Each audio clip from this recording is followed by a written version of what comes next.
नीलिमा दुबे का सभी को जय श्री कृष्ण। पुरुषोत्तम मास हर 3 साल के बाद आता है। इसका बहुत महत्व है। इसका व्रत करो, धर्म करो, दान करो, कथा सुनो, स्नान करो। आप नदी में जाके स्नान नहीं कर सकते, अभी कोरोना चल रहा है, ज्यादा आप लोगों को घर से नहीं निकलना, तो आप लोग घर में स्नान करो। नहाते समय बोलो, गंगा नाऊ यमुना नाऊ नाऊ में सारे तीरथ, पुरुषोत्तम पुरुषोत्तम और पुरुषोत्तम पुरुषोत्तम। जय पुरुषोत्तम भगवान की। आप लोग मानसिक सेवा भी कर सकते हो, मानसिक स्नान भी कर सकते हो, मानसिक पूजा भी कर सकते हो। आप आंख बंद करो। अब आपको सोमनाथ जाना है। आप शिव जी के भक्त हैं, आपको सोमनाथ जाना है। आप आंख बंद करो, आप सोमनाथ के मंदिर में पहुंच गए। अब जब भी आप सोमनाथ जाओगे, आप कहाँ से दर्शन करोगे? बाहर से। लेकिन यहाँ आपको बाहर रहने की जरूरत नहीं है, आप मंदिर में घुस जाओ। क्यों? क्योंकि ये मन से जा रहे हो आप, आपको कोई नहीं रोकेगा। बढ़िया शिव जी को निलाओ, कुंटलों से दूध डालो, कुंटलों से जल डालो, कुंटलों से शक्कर डालो, कुंटलों से शहद डालो, कुंटलों से घी डालो और लपक के मसाज करो। बढ़िया फूल चढ़ाओ, बढ़िया धूप बत्ती दिखाओ, बढ़िया भोग लगाओ, बढ़िया आरती करो। आरती भी ये बड़ी वाली से। अब आप कहोगे इसका आनंद देखो, देखो कितनी कूलिंग आ गई मेरे अंदर। आपको बताते बताते मैंने एहसास कर लिया कि मैं शायद सोमनाथ में ही होकर आ गई। मानसिक सेवा बहुत बड़ी सेवा होती है। जो अपन तन से सेवा करते हैं, उससे बड़ी मन की सेवा होती है। भगवान आपको कभी कुछ नहीं कहता। सारे नियम इंसानों के बनाए हैं। नियमों के बंधन से ऊपर उठो। कोई नियम का पालन मत करो। मन साफ है, तन की कोई महिमा नहीं है। मन गंदा है तो तन की कोई सफाई नहीं। आप अपने मन को साफ रखो। आधी रात्रि भी आपकी नींद खुल जाए और आप देखो सुबह 4 या 5 का समय, आप नदी स्नान करे हो मन से। मन में सोचो आप गंगा जी में डुबकी लगा रहे, मन से स्नान आपने किया, गंगा जी में डुबकी लगा ली, बढ़िया गंगा नहाओ, यमुना नहाओ, सब तीर्थ घर बैठे बैठे कराओ, आपको पूरा फल मिलेगा। ऐसा मैं नहीं कह रही, कई भक्तों ने कहा है, कई ऋषि मुनियों ने कहा है। मन आपका कहीं भी जा सकता है। गलत जगह मन ले जाने से अच्छा है सही मार्ग पे आप मन को ले जाओ। हर इंसान पापी होता है, हम सब पापी है। हम पापी है, इसका प्रमाण यह है कि हम पृथ्वी पर है। पृथ्वी क्या है? नरक लोक है। इसको नरक लोक कहा जाता है। जो पुण्य आत्मा रहती है वो यहाँ आती ही नहीं है।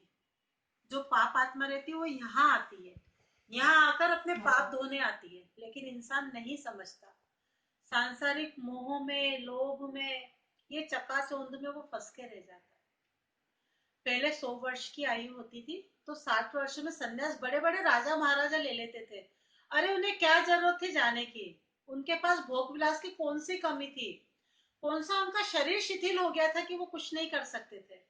लेकिन नहीं, वो जाते थे, 60 साल में संन्यास लेते थे, फिर वो लौट के कभी नहीं आते थे।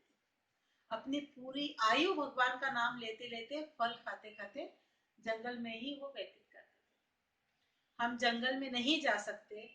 घर में बैठ के आप 45 साल के बाद संन्यास ले सकते हो। मैं कहती हूँ कि आप बचपन से बच्चों को ये संस्कार दो, बचपन से आप बच्चों को संन्यास दिलाओ। अगर आप ऐसा नहीं करोगे तो ये परिणाम आप देख रहे हो। जो हमारे बुजुर्ग है वो भी क्या भुगत रहे हैं, आप वो भी देख रहे हो। उन्होंने पूजा पाठ नहीं करी, उनकी क्या दशा हो रही है। किसी को ब्लेम मत दो। ब्लेम देना गलत है, अपने भाग्य को ब्लेम दो। अगर आपके भाग्य में सुख है तो खींच कर आएगा। सुख नहीं है तो आप उसे नहीं हासिल कर सकते। इसलिए किसी को ब्लेम मत दो। जितना जल्दी हो इस मार्ग को पकड़ो और इस मार्ग में निकलो। नहीं निकलोगे, 60-65 साल का आप इंतजार करोगे तो नाती पोते तक एक गिलास पानी के लिए बैठे रहना, पड़े रहना एक कोने में, हाथ पैर साथ नहीं देंगे। नाती पोते ही अपने टीवी देख रहे हैं कि मोबाइल चला रहे हैं, कान में हेडफोन लगाकर आप आवाज देना, उन्हें नहीं सुनाई देगा। जितना लेट आप इस मार्ग पे जाओगे उतनी आप पीड़ा भोगोगे, जितना जल्दी इस मार्ग पे जाओगे उतना सुख भोगोगे। अब पुरुषोत्तम मास की महिमा, एक बुजुर्ग रहता है, 80 साल का बुजुर्ग, ऐसा हो जाता है बेचारा। उसकी बड़ी इच्छा होती है कि मैं व्रत रखूं, धार्मिक रहता है, ब्राह्मण रहता है, शिव प्रिया रहता है उसका नाम। बड़ा धार्मिक जीवन उसने अपना पूरा बिताया। ब्राह्मण जाति से नहीं छूटा उससे कर्मकांड। 80 साल की उम्र में जब पुरुषोत्तम मास आया, उसने कहा मैं व्रत रखू। भगवान के सामने जाता है, प्रार्थना करता है, प्रभु मैं तो शिथिल हो गया, मुझसे नहीं बनता व्रत करते, फिर भी करूंगा प्रभु मैं आपका व्रत। वो व्रत रखता है, उससे नहीं बनती, बूढ़ी हड्डियों से व्रत रखने की नहीं बनती। भगवान की आकाशवाणी होती है, शिव प्रिय तू चिंता मत कर, तेरे से व्रत करने की नहीं बनती, तुझे व्रत करने की कोई आवश्यकता नहीं है, तू मौन व्रत रख। मौन व्रत सबसे बड़ा व्रत होता है, सब व्रतों में सर्वश्रेष्ठ व्रत होता है मौन व्रत। आपको एक बात कहना चाहूंगी, मेरे परिवार में भी एक व्यक्ति है, मैं उनको नमन करती हृदय से। वो भी मौनी रहते हैं, बहुत कम बोलते हैं। मुझे भी पहले उनकी महिमा समझ में नहीं आती थी, लेकिन अब मुझे समझ में आती है कि मौन का कितना बड़ा महत्व है। तो मौन व्रत